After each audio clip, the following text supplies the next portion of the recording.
মান বসাই তাহলে কি আসে 5p minus 3q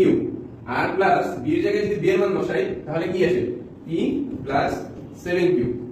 divided by 2 এর উপর হোল স্কয়ার মাইনাস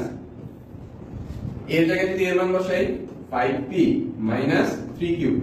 ঠিক আছে মাইনাস b এর মান কত মাইনাস p এই প্লাস এই মাইনাসে কি হয়ে যাবে মাইনাস 7q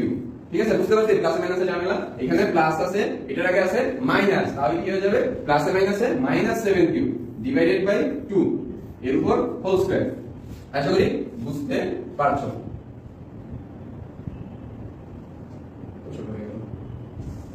দেন পরবর্তী লাইনে আমরা কি করব দেখি পরবর্তী লাইনে দেখো আমরা কি ক্যালকুলেশন করব 5টা p সাথে যদি একটা p যোগ করি কি আসে 6p এখানে -3q 7q বড়টার আগে প্লাস আছে সো ছোটটার আগে কি আছে দেখতে হবে না 7q থেকে যদি তিনটা q মাইনাস যায় কি থাকে 4q ডিভাইডেড বাই 2 এর উপর স্কয়ার ঠিক আছে মাইনাস 5টা p থেকে যদি একটা p বিয়োগ দেই কি থাকে 4p ঠিক আছে 4p দেন তিনটা মাইনাস 3q মাইনাস 7q দুইটা মাইনাস হয় কি করব যোগ করব তাহলে মাইনাস আসবে 7q আর 3q যোগ করলে কি আসে 10q ডিভাইডেড বাই 2 এর উপর হোল স্কয়ার সো পরবর্তী লাইনে আমরা কি লিখব যে 6p থেকে 6p আছে এখানে যে আমরা এখানে আমাদেরকে দুইটা রাশি এইভাবে আনতে হবে না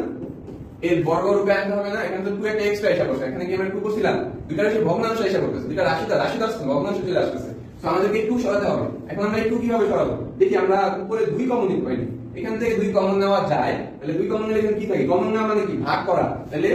2 যদি কমন নেই এখানে কি থাকে 3p আর এখানে কি থাকে 2q ডিভাইডেড বাই 2 এর উপর স্কয়ার মাইনাস এখানে আবার 2 কমন নেব কারণ আমাকে এই 2টা কাটাকাটি করতে হবে নিচে 2 রাখা যাবে না 2 যদি কমন নেই কি থাকে 2p 5q ঠিক আছে এর উপর স্কয়ার সেকেন্ড ব্র্যাকেট দিবা ঠিক আছে দেন পরবর্তী লাইনে আমরা কি করব এই দেখো 8 টু 8 কাটাকাটি যায় 8 টু 8 কাটাকাটি গেল নিচে 2 সরে গেল তাহলে পরবর্তী লাইনে আমরা কি লিখতে পারি দেখো লিখতে পারি না যে 3p 2q এর স্কয়ার মাইনাস 2p